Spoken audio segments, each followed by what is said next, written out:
Hey all, it is PJs with PJ, Pajama Talks with Pastor Jeannie, and it's been quite a long time since I've been with you, but for a while during this pandemic, we kind of were able to get back to normal. We were able to be outside more, and we were worshiping in person with precautions, and however, today we made the difficult decision to suspend in-person worship at the Kensal and St. John's United Methodist churches for 2 weeks. So we will not be having church in person November 1st or November 8th. And that was a hard decision,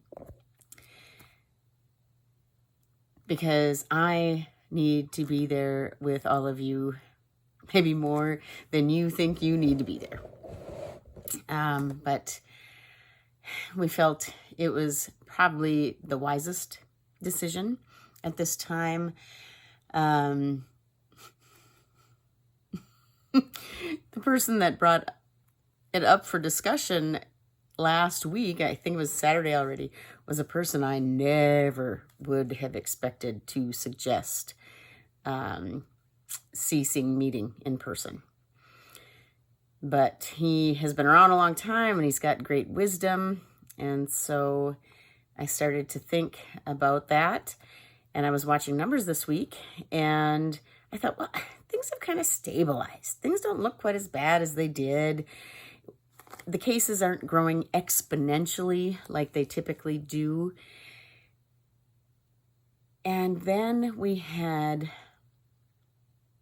a faith leader in the Jamestown community die. And he wasn't particularly old, 56. And he maybe carried some extra pounds, but he was a robust fellow. And that is hard for the community right now. And so here I'd been struggling with all this and praying, okay, God, show me. Let me know what decision I should guide my congregations, my leadership teams to possibly make right now. And so first it was finding out that Monsignor Wald had passed. And then about an hour and a half after I found out that Monsignor had passed, then I got a call from the school that my child was now in quarantine until November 4th due to a close contact with someone who was positive. And it was during lunch, so of course they weren't masked, and so then my child would need to quarantine. And it just almost seems like things are on a spiral. I also talked to a friend today, and it's possible her cancer is rearing its ugly head. And it's interesting because prior to the pandemic, I didn't spend a ton of time in the Psalms. If it came up in my daily devotional, I would, read the Psalm and reflect on it.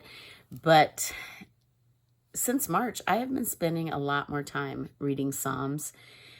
And that is because the 150 Psalms, most of them are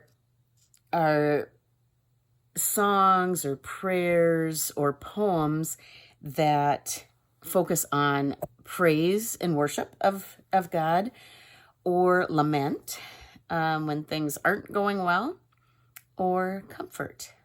And all of those things, I think, have played a role lately. And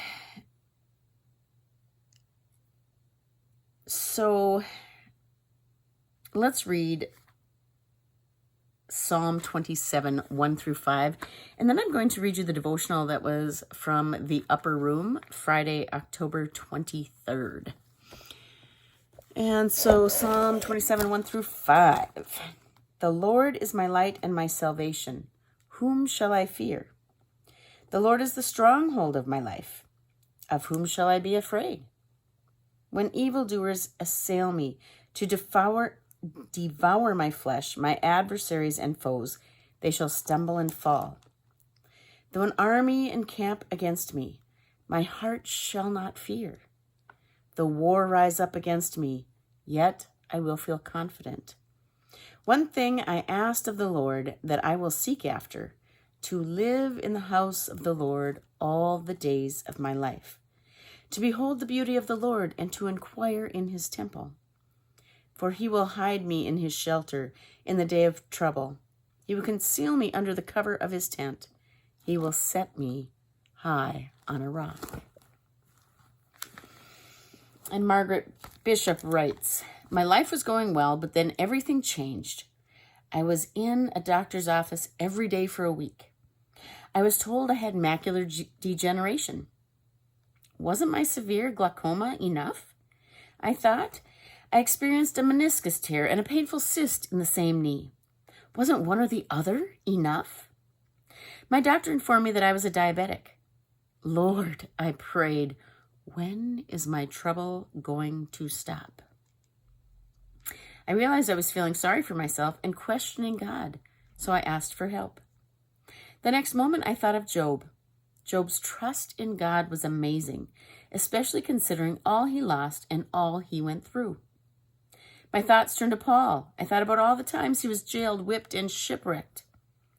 I wondered how often Job and Paul asked when their troubles would stop.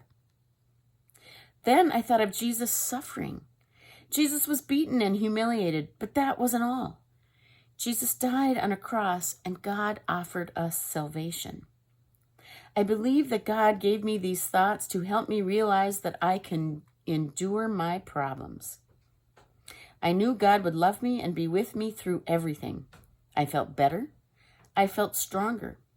God gave me the strength then, and God will give me the strength tomorrow. And so as these things pile up, these instances of grief, we have to remember that God is with us through all of it.